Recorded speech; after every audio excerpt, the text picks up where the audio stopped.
नमस्कार, आपके साथ मैं हूं अमित रतूड़ी। आप देख रहे हैं एचएनएन 24/7। बात करेंगे आज कांग्रेस के विधायक चक्राता से प्रीतम सिंह जी के साथ, जो कि पूर्व प्रदेश अध्यक्ष भी रह चुके हैं और इस समय वर्तमान में कांग्रेस से विधायक हैं चक्राता से। सर, पहले तो बहुत बहुत स्वागत है आपका एचएनएन में। धन्यवाद। सर, शुरुआत यहीं से करेंगे बीजेपी से कि 11 साल का जश्न केंद्र सरकार में पूरे में उसको मनाया रही है। तरह तरह के कार्यक्रमों का आयोजन किया जा रहा है, जो कि 9 जून से 9 जुलाई तक चलेगा पूरे प्रदेश भर में, साथ साथ राज्य भर, देश भर में भी चलेगा। किस तरीके से आप एक पूर्व प्रदेश अध्यक्ष होने के नाते, वरिष्ठ नेता होने के नाते और कांग्रेस के समय वर्तमान विधायक होने के नाते देखते हैं? देखिए, भारतीय जनता पार्टी या केंद्र की सरकार 11 साल का जश्न मना रही है, लेकिन जो वादे देश और उत्तराखंड के लोगों से किए, उन वादों को पूरा नहीं किया है। आज लोग हताश हैं, निराश हैं और भाजपा के कार्यकाल को जो है जिस तरीके से देख रहे हैं, मैं कह सकता हूं कि नकारात्मक दृष्टिकोण से लोग जो है भाजपा के कार्यकाल को देख रहे हैं। देश के प्रधानमंत्री हैं, उन्होंने नौजवान साथियों को रोज़गार का वादा किया था, तो रोज़गार नहीं मिल पाया। 15 लाख हमारे खातों में आएंगे, अभी तक मैं समझता हूँ किसी के खाते में 15 रुपये भी नहीं आए। महंगाई अपने चरम पर है, किसान सड़कों पर संघर्ष करने का काम कर रहा है, देश की स्थिति बहुत ही बदहाल है, मणिपुर जल रहा है, देश के प्रधानमंत्री को इससे कोई सरोकार नहीं है। हालात बद से बदतर है। आर्थिक दृष्टिकोण से देखें तो देश की स्थिति बहुत ही दयनीय है। विश्व गुरु का चोला भरते थे या दम भरते थे, वो विश्व गुरु आज कोई उनको मानने के लिए तैयार नहीं। तो जो हालात है, उस स्थिति कोई अच्छी स्थिति नहीं है। बात करें सर, अगर हम मुख्यमंत्री धामी की, तो एक प्रेस वार्ता आयोजित होती है, तमाम योजनाएं गिनाई जाती है कि हम उज्ज्वला महिलाओं के लिए हमने उज्ज्वला गैस योजना शुरू की है, जनधन खाता प्रधानमंत्री ने शुरू किया। दूसरी तरफ हमने 30% आरक्षण दिया है, महिलाओं को स्वावलंबी बनाया है। कई सारे वादे किए जाते हैं, उनको लेकर हम जनता के भी जा रहे हैं। इसी के मद्देनजर उन्होंने पार्टी के जो पदाधिकारी हैं, मंत्रियों को तैनाती भी की है। दूसरी तरफ वो आरोप भी लगा रहे हैं इससे कांग्रेस जो है तुष्टीकरण की राजनीति की बात करती है, विकास विरोधी पार्टी है। देखिए, प्रदेश के मुख्यमंत्री जी ने प्रेस कॉन्फ्रेंस की है, स्वाभाविक बात है, अपनी पीठ जो वो थपथपाने का काम करेंगे। लेकिन कुछ प्रश्न हैं जिससे आज उत्तराखंड की जनता प्रदेश के मुख्यमंत्री से पूछ रही कि भाई, नौजवान साथियों को रोज़गार नहीं मिल पा रहा है, वो सड़कों पर संघर्ष करने का काम कर रहा है, किसान सड़कों पर संघर्ष करने का काम कर रहा है, कानून व्यवस्था पूरी तरीके से ध्वस्त है, महिलाओं पर जो अपराध हो रहे हैं उसमें भारतीय जनता पार्टी के नेता संलिप्त हैं, कानून व्यवस्था पूरी तरीके से ध्वस्त है, भ्रष्टाचार अपने चरम पर है। अब कहने के तो कहते हैं कि धाकड़धामी भ्रष्टाचार पर प्रहार हो रहा है, लेकिन मूल पर जो प्रहार होना चाहिए था, नहीं हो रहा है। सरकार को जो है खनन माफिया, शराब माफिया संचालित करने का काम कर रहे हैं। क्या उपलब्धि है बताएं ना। अभी हरिद्वार के अंदर भूमि घोटाला हुआ। भाई, जब भूमि घोटाला हुआ, जांच हो गई है, तो सबसे पहले तो एफआईआर दर्ज होनी चाहिए थी ना। आपने एफआईआर दर्ज नहीं की, अधिकारियों को आपने निलंबित कर दिया और अब कहते हैं आपकी क्या नाम है, एसआईटी जांच होगी। तो इससे तो लगता है कि जो हिस्सा है ऊपर तक नहीं पहुंचा। भ्रष्टाचार तो आज आप देख लीजिए, आम जन के मुंह पर है कि कहीं पर भी जाते हैं तो बिना चढ़ावे के कोई काम नहीं हो पा रहा है। खनन में आप देख लीजिए किस तरीके से जो है खनन माफिया जो है दोहन करने का काम कर रहा है। खनन जो है प्राइवेट लोगों के हाथों में चला गया। आबकारी के अंदर आप देख लीजिए, एक दुकान ले लीजिए, 3 और खोल लीजिए। तो भ्रष्टाचार नहीं तो और क्या है। तो इसमें सरकार की संलिप्तता है।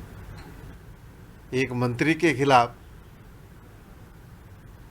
बात होती है कि सरकार जो है मुकदमे चलाने की परमिशन दे, और सरकार परमिशन नहीं दे रही। क्यों नहीं दे रही बताएं मुख्यमंत्री जी, कोई जवाब है मुख्यमंत्री के पास? तो मैंने कहा ना कि भ्रष्टाचार तो चरम पर है। जब मंत्री संलिप्त है तो फिर वही आप औरों की क्या बात कर सकते हैं? जब सरकार संलिप्त है तो फिर औरों की क्या बात कर सकते हैं? तो हिस्से की जहाँ भी भ्रष्टाचार की बात कुछ आप देख रहे हैं कि कोई एक्शन हुआ है तो हिस्से का झगड़ा है। ऊपर तक पहुंच जाए तो सब ठीक है, नहीं पहुंचे तो फिर कार्रवाई। अच्छा, एक चीज़ सवाल सर ये है कि जिस तरह से बीजेपी कहती है कांग्रेस में गुटबाजी है, लेकिन हमने देखा है कि किस तरीके से त्रिवेंद्र सिंह रावत ने संसद में ये मुद्दा उठाया खनन का, उनके विधायक मुन्ना सिंह चौहान ने उठाया। दूसरी तरफ जो हरिद्वार में घोटाला जो सामने उजागर हुआ, जिसमें कि निलंबित किए गए हैं डीएम एसडीएम सहित जो अन्य अधिकारी थे, उसको लेकर विनोद चमोली ने भी मुद्दा उठाया कि कहीं ना कहीं सफ़ेद पोस्टों की इसमें लिप्तता है, इसके कारण से ये हुआ है। तो आप मानते हैं कि बीजेपी कथनी करने में अंतर है और बीजेपी के अंदर भी कहीं ना कहीं एक आपसी खींचतान नजर आती है? नहीं, देखिए, खींचतान तो स्पष्ट दिखाई दे रही है, क्योंकि खनन के परिप्रेक्ष्य में मैंने कहा तो खनन की वानगी तो जो है प्रदेश के पूर्व मुख्यमंत्री और हरिद्वार में जो सांसद है वो खोलने का काम कर रहे हैं। उन्होंने लोकसभा में इस बात को जो है उठाने का काम किया कि उत्तराखंड राज्य के अंदर अवैध खनन हो रहा है। क्या जवाब है प्रदेश के मुख्यमंत्री के पास? कोई जवाब है? विधायक जो है सड़कों पर उतर करके ट्रैक्टर ट्रॉली रोकने का काम कर रहे हैं। अगर कांग्रेस कहती तो सरकार में बैठे हुए लोग कहते कि साहब विपक्ष जो आरोप लगा रहा है, अब तो सरकार पर जो है उन्हीं के दल के लोग आरोप लगाने का काम कर रहे हैं। तो भाई इसका मतलब प्रदेश में खनन हो रहा है और खनन में जो सरकार संलिप्त है। भूमि घोटाले का जिक्र आपने करा हरिद्वार के अंदर, तो मैंने कहा ना कि जांच हुई, जांच के बाद तो एफआईआर होनी चाहिए थी ना। एफआईआर के बाद आप निलंबित करते अधिकारियों को। आपने जांच हुई, जांच के बाद आपने जो है अधिकारियों को निलंबित कर दिया और एसआईटी जांच करेगी। ये कैसा कानून है? झगड़ा तो सीधा सीधा है। जो भूमि जो खरीद में जो सब कुछ इधर उधर बट गया, ऊपर तक नहीं आया, तो झगड़ा उस बात का है। तो भ्रष्टाचार तो अपने चरम पर है, इसमें तो कोई संशय, कोई दो राय नहीं। सरकार लाख अपनी सफाई देती रहे, लेकिन सरकार जो है भ्रष्टाचार में सर से पांव तक डूबी है। नगर निकाय चुनाव की बात करें, वो भी काफ़ी लंबे बात, उसमें भी लटके रहे, प्रशासन नियुक्त हुए, पंचायतों का कार्य खत्म होने के बाद वहाँ प्रशासन नियुक्त हुए। अब हालांकि आरक्षण की उसमें प्रक्रिया चल रही है, सरकार कह रही है जुलाई माह में हम इसको करा देंगे। आप किस तरीके से इस चीज़ को देखते हैं, जिस तरह से प्रशासन के बिना जो है, अगर हम बात करें पंचायतों में जो उनका जो कार्यकाल चला, जो खत्म होने के बावजूद कितना इफेक्ट पड़ता है उससे? जो बुनियादी जो चीज़ें होती हैं, जो विकास के जो मुद्दे होते हैं या काम होता है, वो रुक जाता है। आप मुझे बताएं, नगर निकाय के चुनाव समय पे होने चाहिए थे या नहीं होने चाहिए थे? लेकिन सरकार ने उसको जो है लंबित करने का काम किया, प्रशासकों के हवाले नगर निकाय करने का काम किया। उसके पश्चात पंचायत की बात है। ये तो हमने अजीबोगरीब स्थिति अपने राजनीतिक जीवन में देखी, और ऐसा कभी होता नहीं है कि पंचायतों में जो है जो चुने हुए जनप्रतिनिधि थे उन्हीं को जो है प्रशासक बनाने का काम आपने कर दिया। क्यों? क्या इसकी भी जांच होनी चाहिए भाई। आपने क्यों उनको प्रशासक बना? और आप गाय बगाए आप भी सुनते हैं, हम भी सुनते हैं कि बहुत मोटा चढ़ावा जो है चढ़ा, तब आपने जो प्रशासनिक अधिकार जो डीएम में नहीं था, उन अधिकारियों में नहीं था, उसको आपने चुने जनप्रतिनिधियों को देने का काम किया। अब क्यों नहीं कर रहे हैं भैया? अब क्यों नहीं दे रहे हैं? दूसरी किस्त चाहिए क्या? तो अब आपको जब आपने प्रशासक बनाए तो अभी उनको भी बनाते थे। मैंने कहा ना कि सरकार जो है आनन फानन में निर्णय ले रही है, परिस्थितियों को नहीं देख रही है। अब आपने कहा कि हम जुलाई में पंचायत चुनाव करा देंगे, और अगर जुलाई के महीने में जिसकी की शंका है कि भारी जो है बारिश होगी और भूस्खलन भी होता है, क्योंकि हमारे यहाँ देवी आपदा अक्सर आती है, तो उन परिस्थितियों में कैसे संभव हो पाएगा? लेकिन करा रहे हैं, कांग्रेस चुनाव के लिए तैयार है। सर, चार धाम यात्रा की बात करें, चल रही है। अगर आंकड़ों की बात करें तो सरकार अपनी पीठ थपथपा रही है कि पिछले साल के मुकाबले इस बार जो है रिकॉर्ड टूटा जाएगा। लेकिन जिस तरह से अव्यवस्थाएं देखने को मिल रही हैं, ट्रैफिक जाम देखने को मिल रहा है। दूसरी तरफ हम बात करें, देहरादून में वीकेंड पर मसूदा जाम लगा रहता है। सबसे बड़ी बात अगर बात करें कुमाऊं में एक मंदिर जो है कैंची धाम में आस्था केंद्र, वहाँ पर हर 15 जून को जो है एक पर्व मनाया जाता है, कैंची धाम स्थापना दिवस। वहाँ पर जिस तरीके से जो ट्रैफिक का जो रूल है, अगर आप केजे धाम पहुंचने में हल्द्वानी से लेकर भवाली होते हुए वहाँ तो 3 से 4 घंटे की जगह जो है 7 से 8 घंटे लग रहे हैं। तो आप किस तरह से इस चीज़ को देखते हैं कि जो मैनेजमेंट होना चाहिए, कहीं ना कहीं सरकार उसमें फेल होती हुई नजर आई है? नहीं, देखिए, जहाँ तक आपने कैंची धाम का जिक्र किया, कैंची धाम के लिए कोई वैकल्पिक व्यवस्था हमारे पास अभी तक नहीं है। जो व्यवस्था है उसी के अनुसार जो कैंची धाम में लोग जाते हैं।